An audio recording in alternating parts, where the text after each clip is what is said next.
sahbihi asma'in nama ba'du.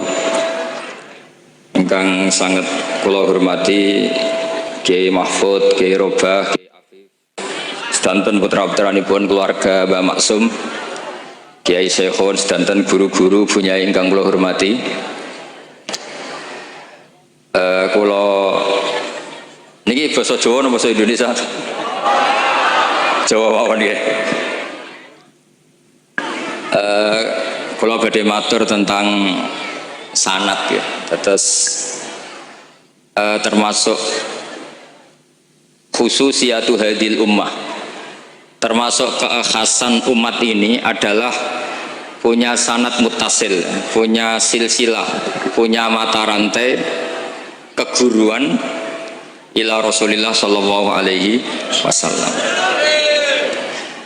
Saya berkali-kali matur, saya mungkin tanggal sedoso, tanggal 10 November kula teng Termas. Di Termas di keluarga besar Kiai Mahfud. Kita tahu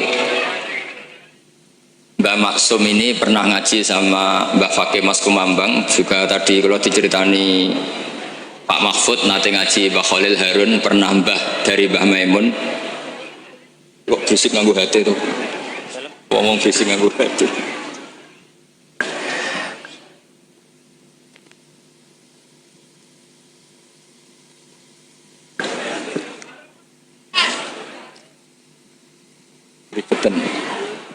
Kalau terusakan ya, terus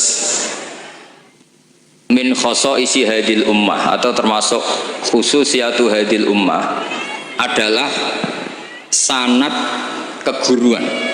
Sing sanad keguruan niki muttasil ila Rasulillah sallallahu alaihi wasallam dan tidak boleh terputus. Sekali terputus maka status atau identitas guru-guru kita itu akan hilang. Kenapa? Karena ada syaukah, ada kekuasaan yang menghilangkan itu. Saya berkali-kali cerita di Quran itu wonten ayat sing agak unik, pemahamannya agak unik. Gini kok ayat, maka na Ibrahimu Yahudiyya wala Nasrani. Ibrahim itu yora Yahudi, yora Nasrani. Itu saya tidak akan bosan orang nakal. Itu dalam sejarah kewalian itu panjang, mulai dulu zaman kali Joko sampai kemarin Gusmi, ya orang boleh catat atau tidak catat, tapi itu sejarah itu panjang. Karena sebetulnya citra terlalu sakar itu tidak punya akibat baik, ke depan itu tidak punya akibat. Apalagi kalau membunuh agama, itu paling ekstrem. Soalnya saking sempurna nih, kiai agak banget tidak kiai. Itu kan nyakra lawang sitok membunuh ribuan kiai berpilihan lain. Kok kiai agama itu rakyat itu yang liane kan lebih banyak. Jadi soalnya lu itu gara-gara kultus berlebihan ekstrim. Paham ya? Itu resikonya terlalu ekstrim. Sebab itu Nabi Muhammad itu pantangan. Sampai Nabi itu terjadi riwayat hadis Sufyan. Tegene tiang-tiang yang sering kultus sering dahar, terus Jawa ngomong. Pokoknya ngetokno gadar ya, intama ana gadarun apa? Itu termasuk bolak-balik nih. Ketika Nabi menghendaki, ini kalau cerita, ketika Nabi menghendaki Abu Thalib mukmin malah delala rai mangati kabundut. Terus yang sebaliknya wong Nabi itu sangat benci be wahsi, mergo qatilu Hamzah. Buat ngerti Sayyid Hamzah itu atas dua yang ngawal Nabi menghadapi lawan-lawan mati dalam keadaan menggenaskan. Ini pun dibuka dadanya dikunyah. Dipateni jenyewa. Sampai Nabi sumpah-sumpah gak mungkin. Uang tinggal ini bisa berjaya. Terus apa malah juga lai salah kaminal amri syai'un au yatu ka'alihim au yu'adzibahum fa'innarum itu rawuh sama. Maksud nawang ragerak untuk rahmat. Tenang, wasi malah diparingi iman betulnya. Nabi bingung kan, atas nama wis mukmin kudu ditompok, tapi sebagai basaria dia nyimpan apa? Dendam. Sebab itu tenggene riwayat Nabi arah wasi kon mirip. Pokoke kowe iman tak tompo, tapi do ketok wajah. Mergo aku eling pamanku Hamzah. Mereka dia itu siap mati. Uang sing ambek tenan iki adalah senyana.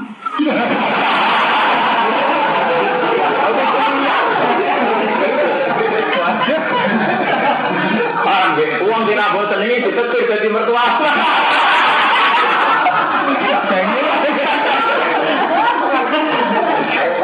Uang kudu siap melihat sesuatu yang tidak disuka. Cara Quran wa asa antak rosean wa khairul. Bukan madhep, bukan muji. Terus padha karo muni Gus Bah iku ya ora maling, ya ora bajingan, ya ora lucu. Lah Nabi Ibrahim mau digelari pangeran ya ora Yahudi, ya ora napa? Nasrani. Itu memang benar-benar aneh. Kenapa itu terjadi? Karena ada zuriyah Nabi Ibrahim yang bernama Yahuda. Ini Yahuda bin Yakub bin Ishak bin Ibrahim. Kemudian Yahuda ini menjadi satu entitas, satu entitas atau satu komunitas atau bahkan satu agama yang akhirnya dikenal oleh Yahudiyah. Berhubung anak putune Yahudi, wong bayangno Ibrahim nggih napa? Yahudi. Karena Ibrahim itu manggon teng kawasan Bethlehem, teng Hebron, dan di situ sekarang jadi komunitas Nasrani. Orang juga menganggap Ibrahim itu napa? Nasrani. Sehingga Allah ngutus makhluk terbaiknya, nabi terbaiknya, gini ku Nabi Muhammad sallallahu alaihi wasallam. Terus Nabi Muhammad niki sing ngelurusno nak Ibrahim iku boten Yahudi, nggih boten napa? Nasrani. Dan Nabi Muhammad mati-matian berjuang membawa tauhid, dan tauhid itu diatasnamakan millata abikum Ibrahim. Terus niki mengke dados perhatian sesarengan. Artinya gini, orang yang sudah meninggal niku sudah nggak bisa apa-apa. Berarti ini, monggo Pak Marzuki.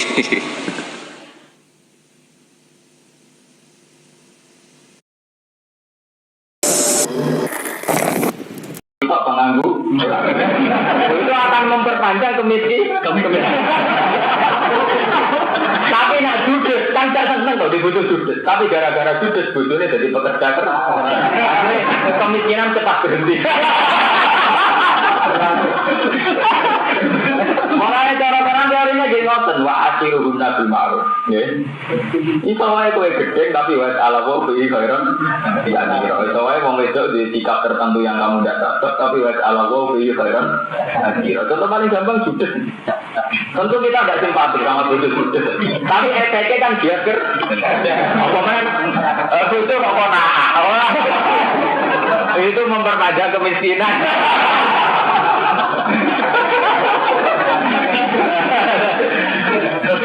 Jadi intinya Nabi pernah salah juga pengiran.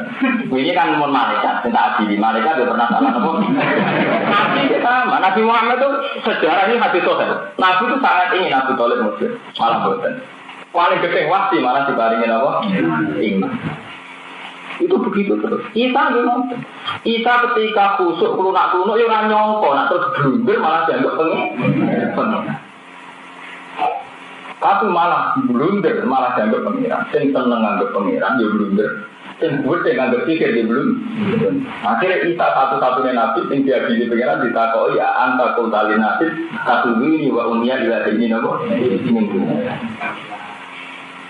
Paham ya? Jadi sesuatu itu kudu dipertimbangkan tenan. Umat sausé Nabi itu terus istiad. Mulai Nabi sering ngutus umatnya kok istiad. Mereka mesti wonten problem-problem sosial sing kudu dipikir sebab akibat. Mulai dalam sejarah ulama istiad itu macam-macam. Ya, contoh paling gampang Wali Songo. Wali Songo itu wali itu 9. Itu bukan nilai nominal 9. Tapi memang kita harus mengakui secara fakta ya harus 9. Misalnya ya yang terkait birokrasi, kita butuh masjid di kabupaten, itu tentu tidak butuh umat-umat soleh-soleh sampai masjid Mustafa. Itu mesti kaitannya kebijakan.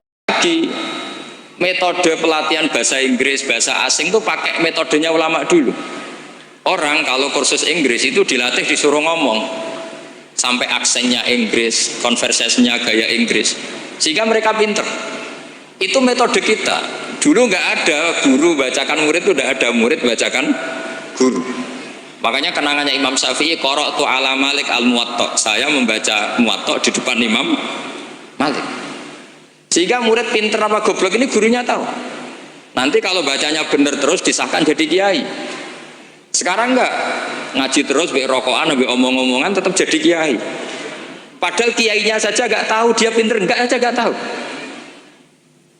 Nah ini termasuk sanad yang mungkot ya. Makanya saya ini nyesal senyesal-nyesalnya. Di tradisi pesantren sekarang ngaji sorogan itu jarang.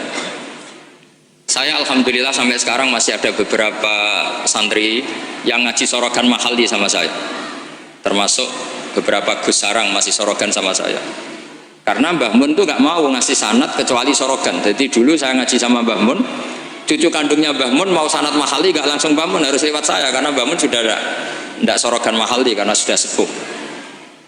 Nah pentingnya sorogan itu orang mustakil, murid ini mustakil, bacanya apa ini mustakil. Jangan sampai ngalami misalnya ada murid tanya, Gus walam tarjiman itu maknanya apa? Saya yang kecelok orang alim saja gak tahu maknanya lam tarjiman. Setelah tak lihat ternyata di bab khed walam tarodaman dia baca langsung lam tarjiman. ya bingung. Kok saya sampai apa? Madatul kalimah dari apa, mustaknya apa, soroknya. Akhirnya saya coba kitabnya tak lihat, ternyata walam taro daman. Dia bacanya langsung lam tarjiman. Itu banyak sekali. Nah makanya saya mohon di dukun ini orang-orang yang alim atau ustadz alim itu harus tetap ada tradisi ngaji sorogan, terutama bagi khiyaru ahli, orang-orang pilihan. Dulu sahabat ngaji Rasulullah Quran itu ya sahabat yang baca. Dulu saya ngaji Quran, setor Quran min awali hatta akhiri ya saya yang baca. Beberapa kali saya baca kitab di depan Mbah Mun, di depan Gus-Gus, di depan kiai-kiai saya. Dia kiai dulu itu tahu ini sudah alim, ini belum, ini setengah alim, ini setengah waras, ini tidak waras, itu tahu. Karena kelihatan sekali, tingkat naifnya itu kelihatan sekali. Misalnya ada tapi di satu sisi kok dia tetap wajibkan nahi mungkar. Lah nahi mungkar cara teknis lho kowe ora kenal sing lakon ya lan ngandani iki. Kowe kok mau namuni anti sarkem mung teko ora tau. Iki cara juga. Lho nggih to. Ngandani barang mungkar kudu bersentuhan mbek mungkar oleh ngandani piye? Wong kenal wae. Merubah itu kan harus bersentuhan. املأ قلبي قرآن واسق حياتي قرآن لله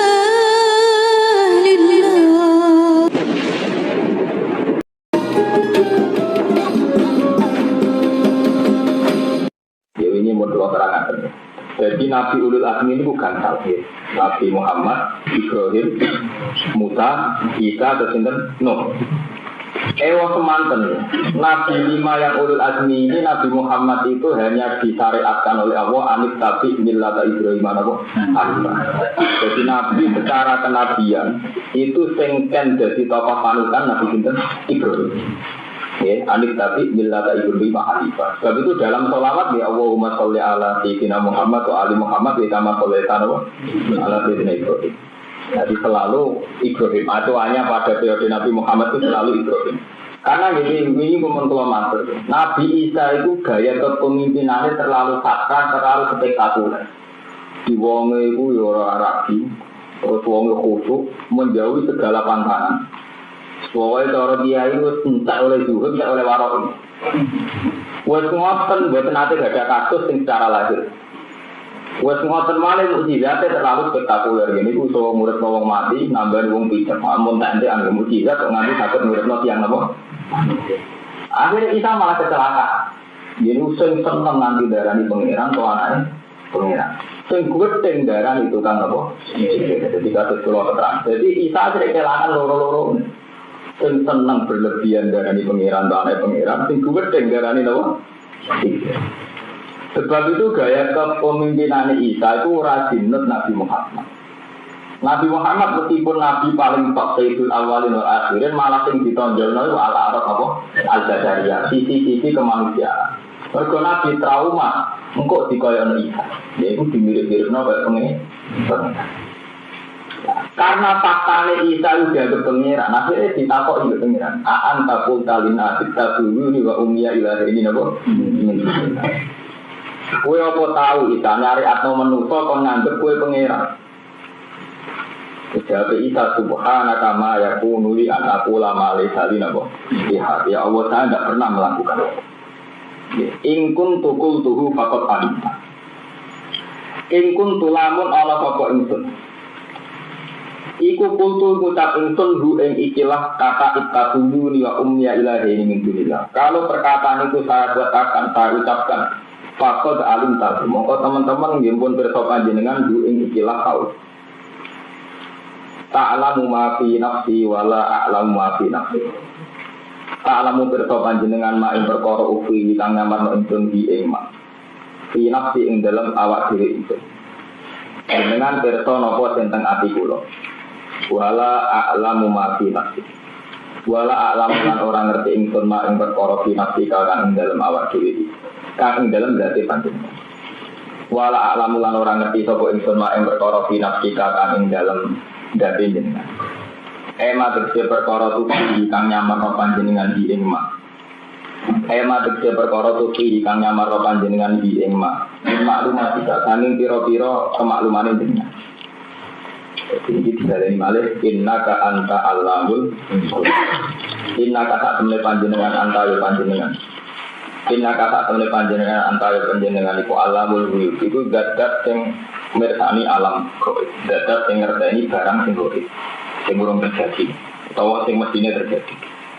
Jadi gaib sing disebut Quran wonten 3. Gaib dengan arti akhirat, seperti swarga neraka. Gaib yang akan terjadi. Yeah.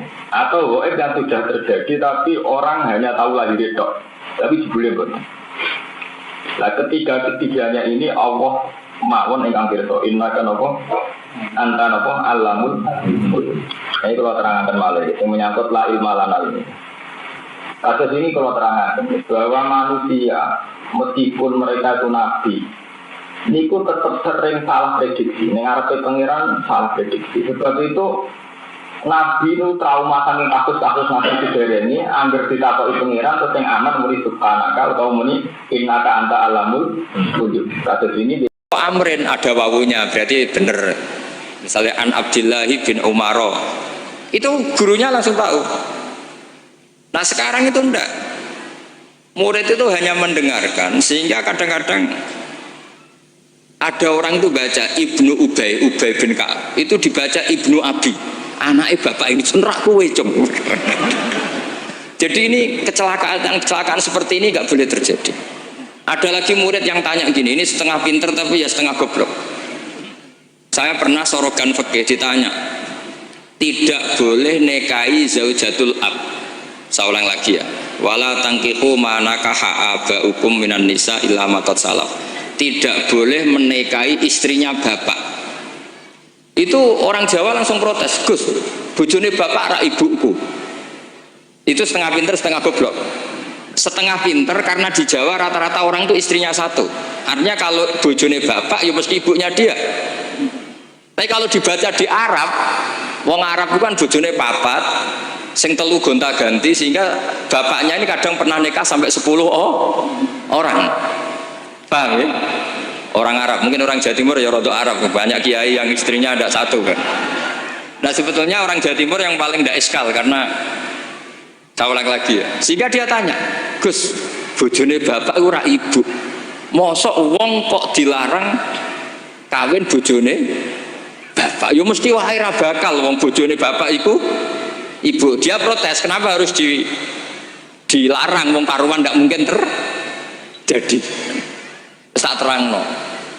Kalau orang Arab kan mungkin, yaitu bojone bapak satu ibu kamu, dua Sri, terus Wahyuni atau siapa. Ini orang yang pernah dinikahi bapak kamu itu haram kamu nikah. Nah berhubung dia orang Jawa, bojone bapak itu mesti ibu karena ibu istrinya satu.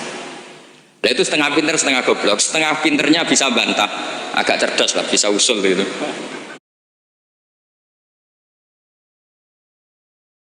Ketika ngawali jadi nabi itu banyak mendapat rintangan, terutama saking paman-paman. Ini ku Abu Jahal nopo Abu Lahab. Terus teng mriku nu wonten preman pasar uga itu jenenge Umar. Umar itu preman pasar. Untuk emangane ngenteni diduwong nak menang dene entuk mangan. Itu saking preman. Pokoknya preman jalanan untuk emangan nak garadu. Gitu. Kalau gitu nak menang terus untuk mangan. Soalnya dalan-dalan. Terus Kanjeng Nabi secara basaria itu lebih menginginkan Abu Lahab atau Abu Jahal yang masuk Islam karena itu paman-paman. Tapi perhitungannya pangeran lain, malah yang tidak masuk Islam preman pasar. Itu hal yang tidak dibayangkan Nabi. Jadi Umar. Sebab itu dalam banyak hadis itu diterangkan banyak kisah di mana Nabi ora koyo sing diterang. Sampai tengah di hadis Sahih itu versi hadis Sahih lagi. Niku Abu Thalib mau mata ala wiril iman. Terus akhirnya Allah mendikan inna kala iman ahbabta walakin tahu ayatinahu. Mulane kowe geman ngelem kiai krana dungane mandi. Wong Nabi Muhammad itu dungan Abu Thalib ra kasih sama. Mulane kula bolak-balik matur, mukjizat itu aja berlebihan. Kaya Isa itu saking berlebihannya malah sing seneng anggap pengen. Padha kowe nak kang terkenal dungan mandi. Iku ora wong saleh tok sing golek. Wong ambek tombok nomor golek. Jadi akhirnya gak prestasi, iya kan? Wape nyalokno bupati sowan kowe, petinggi ya sowan kowe. Wong itu golek penglaris akhirnya sowan. Wong ape golek nomor ge sowan kowe. Jajal kowe sesuai keulamaan, pokoknya terkenal tukang ngajari sholat. Engko sing golek kowe wong saleh kok. Utawa wong dolim sebentuk ini bukti nak teori pulau ini benar. Sesuatu yang spektakuler itu tetap mendorong kita di luar agama. Misalnya kita terkenal dengan mandi, nanti singgulnya itu orang soleh kok. Wong nomor, wong pilkada, sampai wong sing di luar kepentingan agama, buka toko, penglaris. Itu masalah sebab itu makanya kalau matur ulul azmi yang Nabi Muhammad gak boleh ngikuti termasuk Isa. Sebab itu Nabi Muhammad setiap kali ngendikan malah dimulai nama anak baru misukum. Aku mau menung, so misukum sepadan itu. Jadi ustaz juga manusia itu bagus itu mulai Nabi. Lalu kalau bolak-balik matur ya. Akhirnya Isa itu saking sakral, malah kehilangan loro-loro ini. Sing seneng berlebihan darah di pengira, sing gede berlebihan darah di tikir atau anak jaga, anak zina itu radita. Mungkin ada dia terlalu sakral resikonya gimana? Ngelirik rodok tok kecewa kemarin. Perkara nih nggak gue terlalu suci, jika menurut tok kecewa. Kalau kerungu nak gue dibeli doyan dua, itu kecewanya berat. Sing gue tinggi alasan gede, sing sunang akhirnya saya ikut kecewa. Karena kamu terlalu sakral. Mulanya cerita-cerita tentang sufi ini kok wonten seorang wali tenggine multazam. Tenggine multazam itu wong jenenge wali kepinginnya rak boten kepengin sugih kepengin Pak. Ya Allah, saya ini boten minta apa. Saya hanya minta jenengan takdir boten maksiati jenengan. Mergo dhekne saking wedine teng pangeran. Saking khosaine pangeran donga teng multazam pas itikaf niku mau kepengin dibebasno saking itu. Tapi di luar dugaan jawaban pangeran pakai Pak Adzau Gufron. Lah wong ora tau dosa sifat Gufron ku ora tau aktif. Akhirnya tuh kalau syariat setengah kacau kayak gunanya dur-dur. Terus kiai kok banyak dosa. Padahal kiai itu justru yang boleh dosa itu kiai. Karena tahu cara istighfar. Nah terus hati-hati udah. Jadi wong awam ora oleh betul arah carane apa? Istighfar. Samane kiai sing kendel ning proposal, kendel ning gone duit-duit coba terus pinter carane.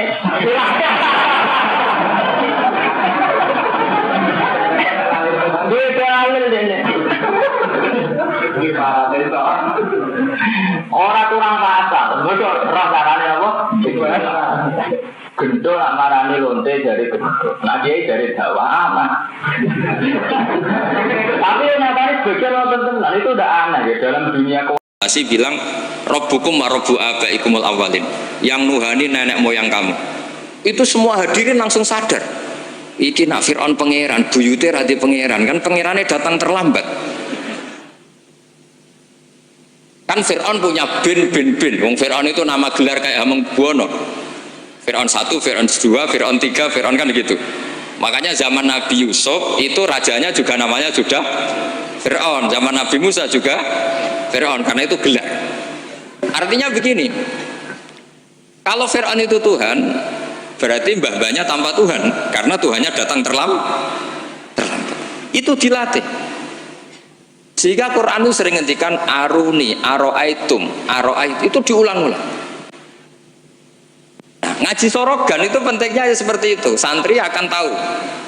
Ini bacanya yajibu apa yajubu. Kalau di hadis al-Islam yajubu ma qablah. Mergo maknane yaktok.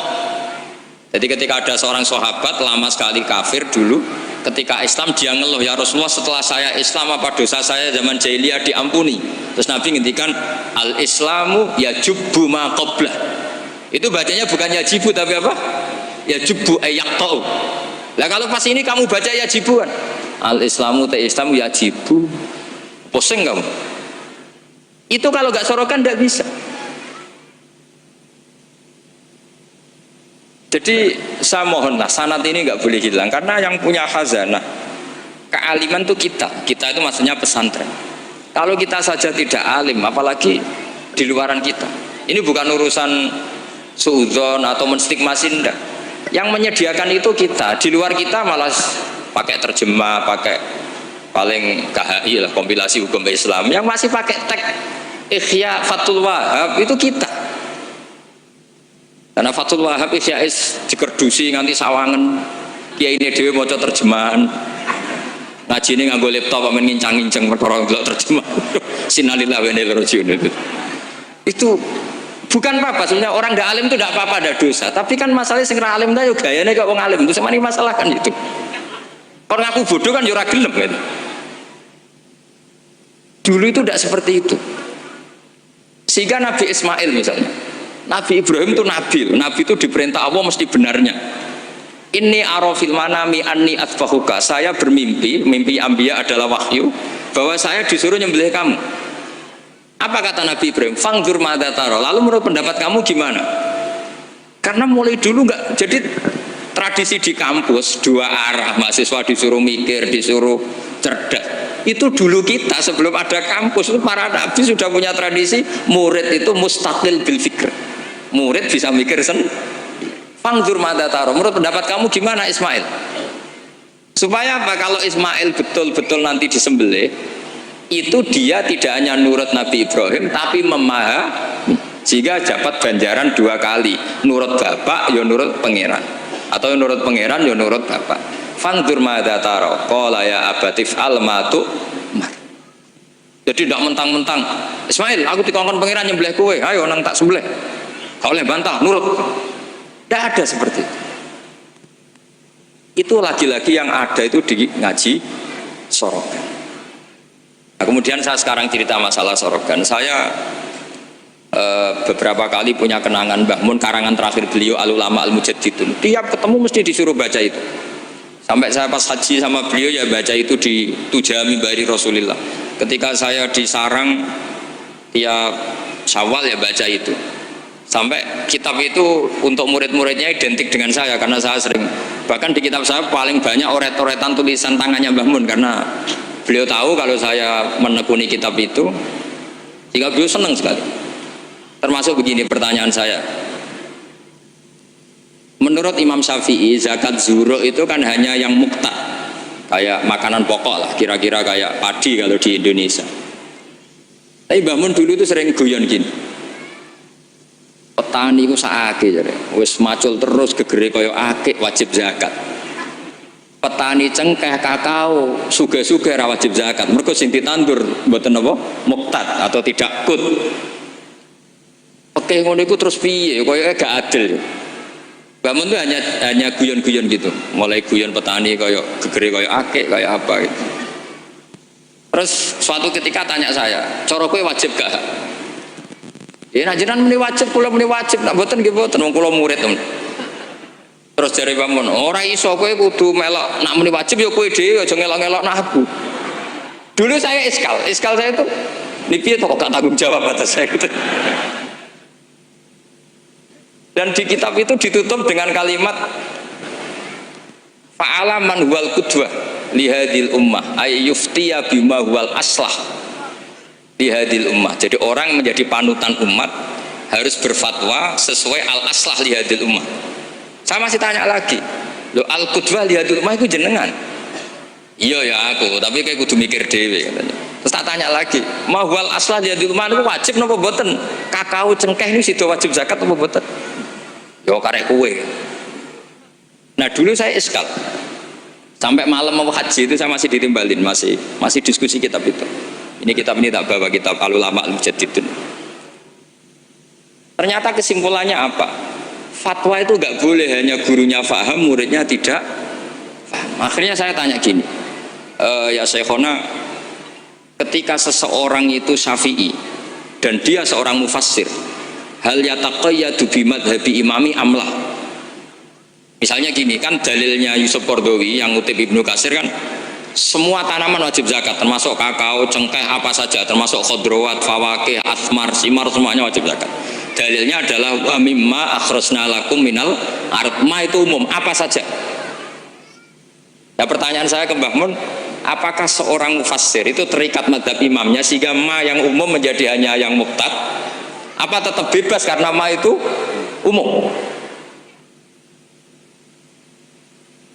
Terus ya beliau mau gejol-gejolkan ya, tapi yang beliau sempat komentar al-fawakih wal khodrowat sekarang aksaru iktisodian secara ekonomi lebih prospek, harusnya wajib zakat. Nah saya kenapa cerita panjang lebar ini supaya jangan sampai pondok-pondok yang belajar Fathul Wahab, belajar Ihya, belajar Fathul Mu'in, kemudian kita dianggap orang yang antisosial. Petani melon kaya, petani tebu kaya, sudah kaya tidak wajib zakat karena yang ditanam tidak kut. Petani pari wis melarat, utangan hanya karena yang ditanam apa? Kut atau muqtad wajib zakat. Lalu kata dunia kan terus piye to kiai. Nah ini saya mohon sekali itu murid-murid bisa memahami kalau kita itu mendiktekan pikiran kita. Nah dulu Imam Syafi'i cara belajar seperti itu. Imam Syafi'i itu dulu senengnya sama orang miskin tak ngamek karena sifatnya Nabi wa yuhibbul fuqara wal masakin terus wa yajlisu ma'ahum wa yarudu mardahum itu. Wa yuhibbul fuqara wa yajlisu ma'ahum wa yarudu mardahum terus. Dia ketika di Mekah miskin, di Madinah mulai gundah. Imam Malik itu gaya orangnya. Jadi kalau duduk di kursi tinggi, babutnya itu empuk. Beliau mulai iskal, ini kiai kok kaya raya. Tapi itu dipendam sama Imam Malik. Terus ketika Imam Malik mengesahkan Imam Syafi'i jadi mufti, Imam Syafi'i tanyanya begini, setelah jenengan orang yang alimnya kayak jenengan itu siapa aja? Dari Imam Malik, sajane Abu Hanifah, tapi orangnya mati, orangnya sudah meninggal. Mungkin beliau juga bilang mati karena selevel. Mungkin kalau kita harus bilang kabudut. Biasanya memang mata, bukan tufiya. Lalu siapa yang alimnya kayak Abu Hanifah? Muridnya masih hidup, namanya Muhammad bin Hasan. Saya bisa ke sana, boleh dari Mama. Imam Malik itu kaya,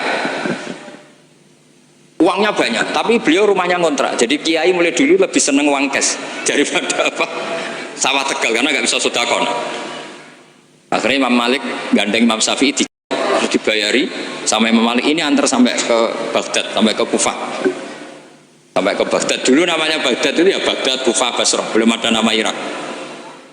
Terus Imam Syafi'i disangoni uang tuh banyak, pernah saya hitung tuh sekitar hampir 40 juta karena satu dinar kan sama dengan 4,25 gram, ada yang mengatakan 4,20 gram. Pernah saya hitung tuh sekitar 40 juta. Imam Syafi'i mulai iskal, kiai-kiai melarat sing tak bela ora tau nyangoni, kiai sugih nyangoni terus. Mulai rubah pikirannya. Ternyata Ki Sugih ya manfaat gitu loh. Dulu dia pengagum Ki melarat karena zuhud, bebas hisab, jadi hisab apa nih orang dipopo kan itu. Terus bareng ngaji di Irak, di Baghdad itu, di Kufah, karena dulu itu satu kawasan. Ini perlu saya sampaikan. Jadi dulu Kufah itu bukan nama kayak sekarang Baghdad Irak. Jadi saya beri contoh sedikit ya perubahan bahasa. Dulu yang namanya Israel itu kalimatun madhin. Karena Israel maknanya hamba Allah. Sehingga ada ayat wa anni faddaltukum alal alamin Bani Israel. Sekarang enggak, Israel sekarang itu nama nation, sebuah negara. Di situ ada Zionis, ada turunan Eropa, turunan Amerika yang jahatnya minta ampun sama Palestina. Sehingga Israel yang ini bukan wa anni faddaltukum alal alamin. Jadi itu perubahan bahasa. Dulu yang namanya makruh itu faqal haram. Itu yang disebut Allah walakinna wa habbaba ilaikumul iman wa zayyanahu fi qulubikum wa karraha ilaikumul kufra wal fusuqa wal isyan. Jadi kalau dulu Imam Syafi'i ngendikan akrahu kadza, maknanya uharrimu kadza asyaddat tahrim. Karena akrahu maknanya itu faqal haram. Tapi sekarang di definisi fikih makruh itu dunal haram, kayak rokok itu namanya makruh. Jadi kalau bahasa dulu kamu maknani sekarang, kafir itu makruh. Kalau bahasa dulu, piye hukumnya kafir? Makruh. Hukumnya syirik? Makruh. Karena maknanya makruh itu dibenci. Tapi tahu-tahu ada istilah modern, makruh itu dunal haram, sesuatu di bawah haram namanya apa? Makruh. Itu kamu nggak boleh terjebak bahasa itu. Dulu namanya Kufah itu satu entitas. Sehingga Ibnu Abbas pernah nasihati Said Husain, al-Kufah la tafi, wong Kufah itu ora tau jujur. Karbala juga gitu, dulu satu entitas. Makanya Said Husain ngintikan ini daerah mana? Karbala, ini Karobun wa Balaun. Nah sekarang terjadi satu nama. Dulu Mesir itu gubernuran dipimpin Sayyidina Umar dari Medina. Mesir itu provinsi, Syria juga apa? Provinsi, semuanya provinsi. Sekarang jadi negara. Saya teruskan. Ketika ngaji di Muhammad bin Hasan Asy-Syaibani itu pas beliau di ruang tamu itu ngitung lantaan emas. Jadi emas itu lantaan banyak. Dari satu peti dipindah ke peti lain. Terus sekarang mungkin kiai ngitung dolar. Dolarnya banyak. Jadi kesunatan kiai kalau ngitung uang itu saya di ruang tamu. Kalau ada santrinya, ben santri ini raka pikiran nyalami template. Gara-gara kiai ini duwe akeh mbok melarat tuh tak kepikiran santri ini nyangoni kan.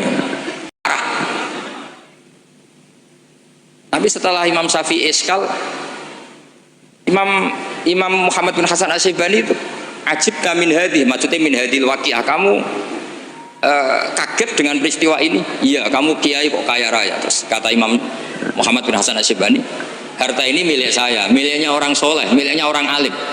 Nah aku rasa seneng wong alim sugih tak kene wong-wong nakal, ben tinggo nglonte, tinggo demenan, tinggo macam-macam.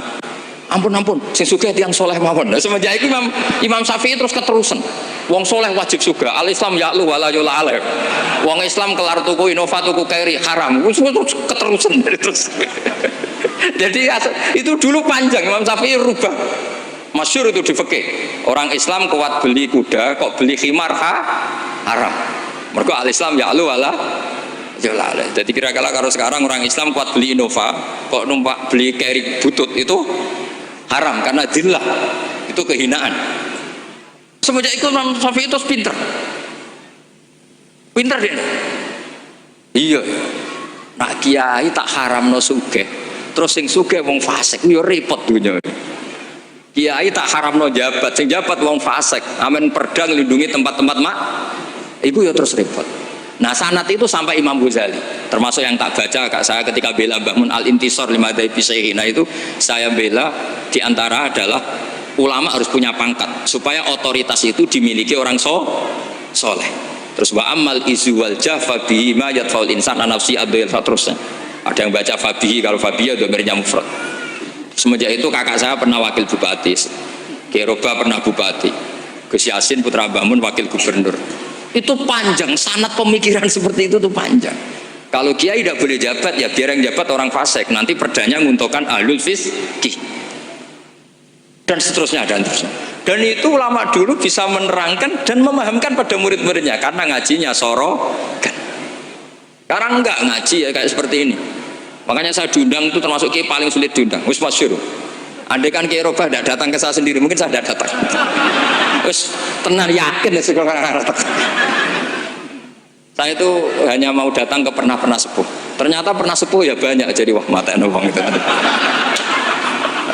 Saya nanti itu ke Kiai siapa itu? Kiai Jamal itu kan iparnya Basal. Basal itu sepupunya Mbah saya. Mbah Jamal itu abahnya Gus Rozenda. Saya tiap bulan kan ngajar di pondoknya Mbah Sahal karena memang sepupunya Mbah saya. Kemarin di Termas, jadi pernah sepuh ternyata banyak. Makanya ini yang nom-nom itu haram ngundang saya, ini sudah tak maklumatkan. Karena logikanya jelas lah, aturan santri itu hormat mbek sing sepuh. Nah, kiai nom ngundang aku itu dosa. Mergo ngatur sing luwih tuh, wah. Jelas itu jelas dosa, cara fikih jelas dosa. Apa meneh nom kalah pinter tambah dosa ngatur wong alim. Wes jelas itu cara fikih seperti itu. Kamu nggak boleh bantah hukum. Nah kira-kira hukumnya gimana? Wong bodoh ngatur wong alim, kira-kira hukum gimana? Kira-kira dosa ndak? Dosa, yakin dosa. Jadi sanad ilmu itu terjaga sampai seperti itu, ada dialek. Akhirnya Imam Ghazali menulis di kitab tentang syukur, juga di kitab masalah salatin. Jangan kira Nabi setelah jabat, yaitu menguasai Mekah dan Medina, itu pahalanya kalah ketika Nabi yu'dha wa yudrok, ketika Nabi disakiti. Kenapa begitu? Nabi ketika disakiti, diusir di Mekah, ganjarannya Nabi tetap hanya sabar tok. Oke, sabar itu mendapat pahala. Tapi ketika Nabi kuasa, maka ganjarannya Nabi bukan lagi sabar, tapi mengatur Mekah supaya la yatufu bil bait uryanun wala kadza wa kadza. Ka'bah harus steril dari berhala. Ka'bah enggak boleh ada orang telanjang tawaf. Artinya apa? Dengan Nabi berkuasa bisa menertibkan aturan yang menguntungkan syariat. Artinya apa? Ya sudah seperti itu. Semenjak itu terus Imam Syafi'i, wah nak ngono wong Islam ora oleh kalah. Ya terus keterusan tadi di fatwa-fatwa fikih apa? Syafi'i. Nah semenjak itu terus mungkin Kiai Jabat dulu Mbah Hasyim punya putra Gus Wakid di Menteri apa? Agama. Karena menjaga madzhab ahli sunnah apa? Wal jamaah. Kalau menterinya tidak ahli sunnah kita juga repot. Oh semata ana wong tenan. Amit-amit tenan itu. Loh kenapa? Sholawatnya baik, tapi Jibril juga gak paham. Sholawat itu kan kalimat apa kan juga jelas. Coba diterkib. Nabi Muhammad sholli alaih, sholli itu malah perintah. Berarti kiaimu sholli alaih, berarti Pak Yai kue semua sholawat kan gitu. Itu kalimat yang salah. Nah, iya, waqala Rasulullah sallallahu alaihi wasallam. Terus muridnya muni sholli alaih, berarti kan kalau dimaknani kan sholli maca sholawat sira Pak Kiai. Ada yang ngatas mohon jenengan mohon sing maca sholawat. Nah, berhubung itu bahasa Arab gak ketara salah kan gitu. Adat-adat ngono iku mareni gitu. Itu naif ya. Mestinya kan kalau Rasulullah sallallahu alaihi wasallam lah, paling enggak ada dhamir mustatir yang kembali ke Allah. Nah kalau terus muridnya bilang apa? Sholli alaihi, coba sampean maknani sholli alaihi. Sholli ya Syekh alaihi ala nabi. Kacau enggak kira-kira kan dengar orang yang ngerti itu. Tapi alhamdulillah banyak yang enggak tahu sehingga ya alhamdulillah. Makanya saya berkali-kali muji orang bodoh itu barokah. Mergo ora salah wong. Jadi penak wes. Kalau saya tangisan, nak pondok gede wes salah oleh maca sholawat mun sing pondok cilik. Sing ditunggoni ahlul ilmi, maksudnya pondok gede sing notabene ditunggoni ahlul ilmi saja salah apalagi. Jadi dulu tuh orang itu pinter sekali karena ngajinya sorokan. Sahabat ya gitu. Sahabat tuh kalau nggak paham ya tanya Nabi, karena logikanya Nabi kadang nggak nyambung sama logika sahabat. Misalnya begini, al-qatil wal maktul finnar, yang bunuh maupun yang dibunuh. Saya baca lengkapnya. Idzal taqal muslimani bisayfihima fal qatil wal maktul finnar. Jika dua orang muslim perang sama-sama membawa pedang, maka yang bunuh maupun yang dibunuh di neraka. Sahabat tuh iskalnya hadza al qatil. Oke lah kalau qatil finnar, kalau pembunuh di neraka normal ya Rasulullah. Fama balul maktul. Lalu dosanya yang terbunuh apa? Wong dia korban, dia maktul, dia dibunuh. Jawabannya Nabi, innahu kana harison ala qatli sahibi. Dia sebut maktul, oke, dia maktul, tapi mentalnya qatil. Artinya gini, yang terbunuh itu mentalnya qatil apa maktul? Qatil, karena dia saat tempur tentu inginnya membunuh. Artinya maktul itu status fakta, tapi status mentalnya qatil. Itu hebatnya Rasulullah. Ya ketika ada orang sama-sama bawa pedang duel itu mentalnya semuanya qatil. Cuma yang satu nasibnya maktul. Nah, maktul ini status nasib apa status niat? Status nasib, niatnya dia tetap qatil sebagai pembunuh. Jadi segampang itu Rasulullah menjelaskan karena tadi ada sorogan. Jika Nabi setiap ngaji sama sahabat, aro'aitakum hadhi, aro'aita kadza, aro'aitukum kadza. Nah, ini terakhir, qadiyah saya terakhir tak terangkan. Nah, sehingga Quran, ini kembali ke sesuatu yang saya tekuni. Sehingga Quran itu mengajak orang itu berdialek dan sering ada kata aruni, kul aro'aitum. Kenapa demikian? Karena nggak boleh orang itu menerima ilmu itu karena dicekoki guru. Dia harus bisa berpikir sendiri. Sehingga Allah kalau ngendikan nggak apa-apa selain saya sebagai Tuhan nggak apa-apa kata Allah. Kamu bilang Yesus Tuhan nggak apa-apa, Fir'aun Tuhan nggak apa-apa. Tapi kata Allah aruni madza khalaqu minal ardi. Tapi tolong tunjukkan ke saya prestasinya Fir'aun apa? Apa ketika saya bikin langit dia ikut menciptakan langit? Apa ketika saya bikin bumi dia ikut menciptakan bumi? Aruni madza khalaqu minal ardi am lahum syirkun fis sama. Sehingga orang terus mikir, kalau Fir'aun Tuhan, Yesus Tuhan, atau siapa saja yang selain Allah dianggap Tuhan, lahirnya di mana? Oh, Yesus lahir di bumi. Bagaimana mungkin lahirnya di bumi tahu-tahu menuhani bumi? Fir'aun ketika merasa Tuhan, Musa ditanya, Tuhan kamu siapa? Rabbus samawati wal ardi, yang nuhani langit dan bumi. Terus kata Fir'aun, ya Haman ibnili sorhal ali ablul asbab. Sudah saya mau bikin piramida, mau lihat Tuhannya Musa. Terus soal di bumi kata Fir'aun, maknanya bukan zaujatul ab tapi ummuka. Kamu tidak boleh menikahi ummuka. Jadi bukan dimasukkan zaujatu abika. Jadi kalau dalam bahasa fikih itu status yang dipakai status terdekat. Jadi misalnya saya menghukumi ibu saya ya ummi itu ibu saya. Tapi ketika istrinya bapak yang lain harus distatuskan zaujatu abika. Itu tidak bisa, kalau orang nggak sorogan itu tidak bisa. Nah, kalau orang-orang NU, orang-orang pesantren saja sudah ada alim, apalagi yang di luar kita. Karena tadi sanad ini sudah mulai mungkota, ini sudah agak kecelakaan betul. Dulu Imam Malik tuh ngaji di depan Imam Malik ngaji di depan Imam Zuhri. Ya sorogan. Imam Syafi'i ngaji di depan Imam Malik, baca muwatta khatam benar semua. Terus qad ana laka antuftiya, ana itu sudah saatnya kamu iftah. Karena membaca min awali hatta akhiri benar semua. Masih ngaji sama Sufyan bin Uyainah, masih ngaji sama Sufyan As-Sauri. Terakhir beliau ngaji sama Muhammad bin Hasan As-Syaibani di Irak. Itu semuanya yang baca Imam Syafi'i, sak logikanya. Terakhir dites begini Imam Syafi'i, sama sih. Saya termasuk sering baca kitab Risalatus Syafi'i. Saya selain sering baca kitab sering baca kitab Risalatus Syafi'i. Itu dites begini. Kata Sufyan As-Sauri, ya Aba Abdillah, kalau manggil Syafi'i itu Aba Abdillah, ma makna hadisi la tuharrikut tayra min makinnatiha. Gurunya yang satu tidak baca makinnatiha tapi min wakanatiha. Jangan gerakkan burung dari sangkarnya. Kalau sampai yang dibedai mesti jawab ini kurang penggawean apa ngobrak-ngobrak manuk kan gitu. Tapi Imam Syafi'i dengan fasihnya menerangkan orang Arab itu kalau mau pergi itu tatoyur. Tatoyur itu pakai ukuran terbangnya burung. Nak digusah terbang ke kanan ila aimana berarti alamat baik.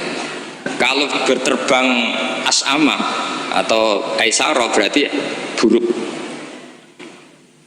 Nah, itu kalau ada burung di hutan terus digusah.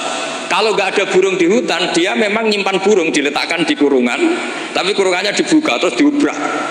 Nak terbangnya nganan baik, kalau ke kiri buruk. Makanya disebut di Quran innama ta'irukum ma'akum inna tatoyarna bikum, karena yang dipakai ukuran itu ta'ir. Ta'ir itu sesuatu yang terbang.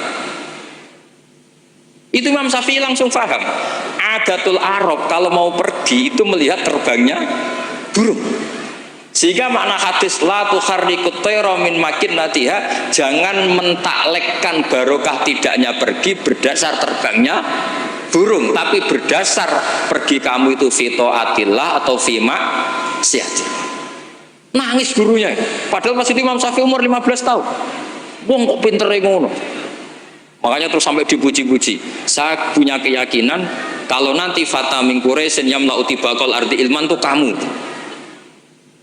Padahal teksnya hadis hanya gitu, jangan gerakkan burung dari sang. Itu dulu mungkin orang alim sampai seperti itu mungkin. Karena ngajinya sorokan, mustaqil. Saya beberapa kali dites Mbah Mun, hak cara kowe naib Indonesia itu fasik ta ora? Ora dijawab fasik ya rodok fasik untuk mel-melan terus. Nak dijawab fasik padha karo ngukumi nek kae wong sak Indonesia gak sah mergo waline napa? Fasik. Nah, kalau pengalaman karena kalau sering ngaji sama Mbah Mun pengalaman. Jenengan ra kepengin nek kae wong sak Indonesia sah. Iya aku kepengin sah. Nak ngoten tak hukumi mboten fasik. Itu Mbah Mun sewenengnya saya sampai diambung itu dia bilang gitu. Cara wong Arab nak seneng diambung bombonan. Kowe muridku tenan kata. Karena itu memang jebakan. Jadi ya sudah seperti itu.